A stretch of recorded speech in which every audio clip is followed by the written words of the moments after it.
تشریف لائے، میں آپ کو بھی انتہائی ادب و احترام سے خوش آمدید ویلکم کہتا ہوں، اور آپ کے ساتھ تشریف لانے والے علماء کرام کو، اور الحمدللہ حضور شیخ العالم قبلہ نے نور ٹی وی چینل کا قیام لا کے سرکار دو عالم صلی اللہ علیہ وسلم کی میلاد اور ذکر پاک کی محفلوں میں نہ صرف برطانیہ اور یورپ بلکہ پوری دنیا تک لوگوں کے گھروں میں میلاد کو پہنچا دیا ہے، اور علماء کرام کی آپ ملفوظات گھروں میں بیٹھ کر سماعت کر رہے ہیں۔ آج اس شخصیت کی آپ زیارت بھی کر رہے ہیں، اپنے درمیان ان کو آپ دیکھ رہے ہیں، بعد میں انشاءاللہ مصافحہ بھی کرنا، ابھی زیارت کریں، آپ انشاءاللہ دعائیہ کلمات بھی سنیں گے، چونکہ ٹائم بہت جلدی بھی گزر رہا ہے، لہٰذا اب میں علماء کرام اور آپ اور حضور شیخ العالم کے درمیان زیادہ دیر حائل نہیں ہونا چاہتا، ادب و احترام کے ساتھ میرے پاس وہ الفاظ نہیں جس سے میں معزز مہمان گرامی کا شکریہ ادا کروں، بس دعا کریں خداوند کریم ایسی ہستیوں کا، علماء کرام کا سایہ ہمارے سروں پہ تا دیر قائم اور دائم فرمائے۔ حضرات، جیسے پروفیسر عمر فیض صاحب گفتگو فرما رہے تھے، الحق مر، حق ہمیشہ کڑوا ہوتا ہے، لیکن اگر کڑوی دوائی کھا لی جائے نا تو پیٹ کی بیماریاں، جسم کی بیماریاں ختم ہو جاتی ہیں۔ تو اب وہ ایک بات جو حاجی یونس چشتی صاحب نے، انہوں نے بھی یہ تنقیدی طور پہ نہیں، وضاحت کے طور پہ، اب میں انہی سے گزارش کروں گا کہ وہ اس کی وضاحت فرمائے، اس کے بعد پھر آگے والا کروں گا۔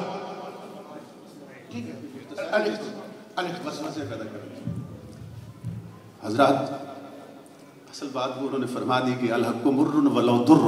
عربی میں کہتے ہیں حق موتی بھی کیوں نہ ہو مگر کڑوا لگتا ہے۔ بات یہ ہے کہ میں جانتا ہوں کہ چونکہ یہ اصلاحی باتیں ہیں، بہت عرصہ سے بہت سی چیزیں ایسی چل رہی ہیں کہ لوگوں نے ناحق کو حق سمجھا ہوا ہے اور حق کو ناحق سمجھ رکھا ہے۔ اب اگر کوئی اصلی چہرہ دکھاتا ہے تو وہ انہیں لگتا ہے کہ شاید یہ کوئی ناحق بات کر رہا ہے۔ میں ایک محفل نعت میں تھا، وہاں ایک شخص نے یہ کہا، جو انہوں نے بھائی جان نے سوال کیا، میں نام تو نہیں جانتا ان کا، تو انہوں نے بھی یہ کہا کہ یہ ساری شان نعت خانوں کی ہے۔ نبی اکرم صلی اللہ علیہ وسلم نے حضرت حسان کو ممبر دیا تھا، کوئی شک نہیں، حضرت حسان کو ممبر دیا اور فرمایا کہ حسان کھڑے ہو کے تو میرا قصیدہ پڑھو یا میری نعت شریف پڑھو۔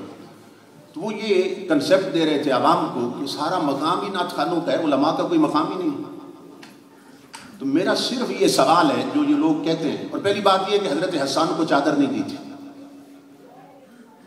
یہ یاد رکھیے، حضرت حسان کو چادر نہیں دی تھی حضور نے، وہ کعب بن زہیر کو دی تھی، کہ جس نے پہلے حضور صلی اللہ علیہ وسلم کی توہین کی تھی شعروں میں، پھر امام الانبیاء نے اس کے قتل کا آرڈر جاری کر دیا، اس نے پھر اپنی جان بچانے کے لیے حضور صلی اللہ علیہ وسلم کی تعریف میں نعت لکھی۔ اس کا کیس ہی ٹوٹلی طور پہ مختلف تھا۔ جب وہ آیا سیدنا صدیق اکبر سے ملا اور اپنا چہرہ لپیٹ رکھا تھا، کیونکہ اسے خبر تھی مدینہ میں جس نے مجھے دیکھا، چونکہ میں نے شعروں میں حضور کی توہین کی ہے، تو حضور نے آرڈر دے دیا کہ اسے قتل کر دیا جائے، اب مجھے مار دیا جائے گا۔ تو حضرت ابو بکر صدیق کی بارگاہ میں آیا اور کہنے لگا کہ میں سچے دل سے توبہ کرنا چاہتا ہوں، یہ ہے کہ حضور کی بارگاہ تک میری رسائی کرا دیں۔ آپ نے فرمایا کہ حضور صلی اللہ علیہ وسلم رحمۃ للعالمین ہے، فجر کی نماز جو ہے وہ حضور کے پیچھے بالکل سامنے بیٹھنا، جب حضور صلی اللہ علیہ وسلم سلام پھیرے نا، اپنے چہرے سے کپڑا ہٹا کے عرض کرنا، یا رسول اللہ میں پچھلے گناہوں سے تائب ہو کر آپ کی بارگاہ میں غلامی کے لیے آیا ہوں، اور میں کعب بن زہیر ہوں۔ نبی اکرم صلی اللہ تعالیٰ علیہ وسلم نے اس کے اس عمل پر اس کا معذرت بھی قبول کر لی، اور حضور صلی اللہ علیہ وسلم نے اسے اپنی چادر عطا فرمائی۔ یہ کعب بن زہیر کا واقعہ حضرت حسان کا نہیں۔ دوسری بات یہ ہے کہ یہ جو حضرت حسان کو حضور صلی اللہ علیہ وسلم نے ممبر عطا کیا، اس پر کہتے ہیں کہ علماء کی تو کوئی مقام نہیں۔ حضرت حسان حضور کے نعت خان ہیں، کوئی شک نہیں، مگر میں دعوے سے کہتا ہوں مجھے اس سوال کا جواب دیا جائے کہ حضرت حسان عالم نعت خان تھے یا جاہل نعت خان تھے؟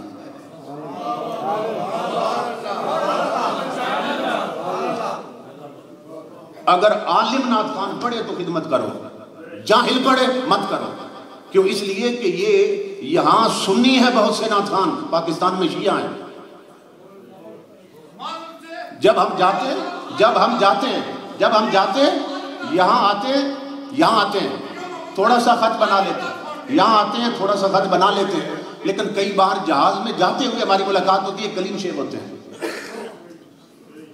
ایک بندہ 25,000 پاؤنڈ سنیوں کے اسٹیج سے 1 مہینے میں لے کے گیا کہ بھائی جان اس کے علاقے میں تقریر کے لیے گئے، انہوں نے وہاں سی ڈی دی بھائی جان کو، اس کے گھر سے 10ویں محرم کو گھوڑا نکل رہا ہے، وہ سی ڈی بھائی جان کے پاس موجود تھا۔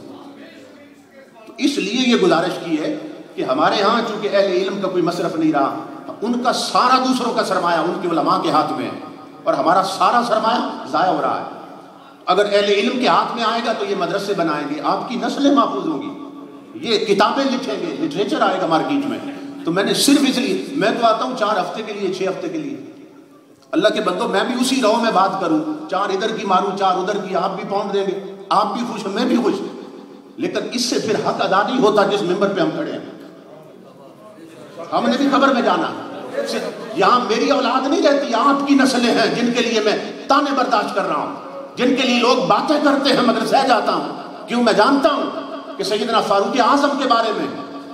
میرا نام بھی عمر ہے، مجھے فخر ہے اس بات پر، سیدنا فاروق اعظم کے بارے میں حضرت عبداللہ ابن مسعود نے فرمایا تھا، رحم اللہ عمر ترکہ الحق ما لہ من صدیق، اللہ عمر فاروق پر رحم کرے، حق گوئی نے اسے اکیلا کر دیا ہے، اب اس کا کوئی دوست نہیں رہا۔ اللہ عمر پہ رحم کرے، حق بولنے نے اسے تنہا کر دیا ہے، اس کا کوئی دوست نہیں رہا۔ تو میں جانتا ہوں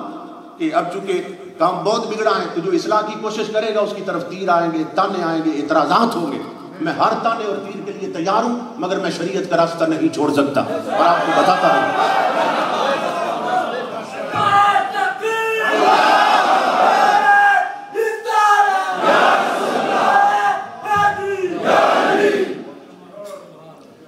حضرات،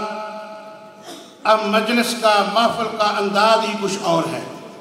پیار سے کہیں سبحان اللہ، ایک آواز سے کہیں سبحان اللہ، کیونکہ اب شیخ العالم پیر طریقت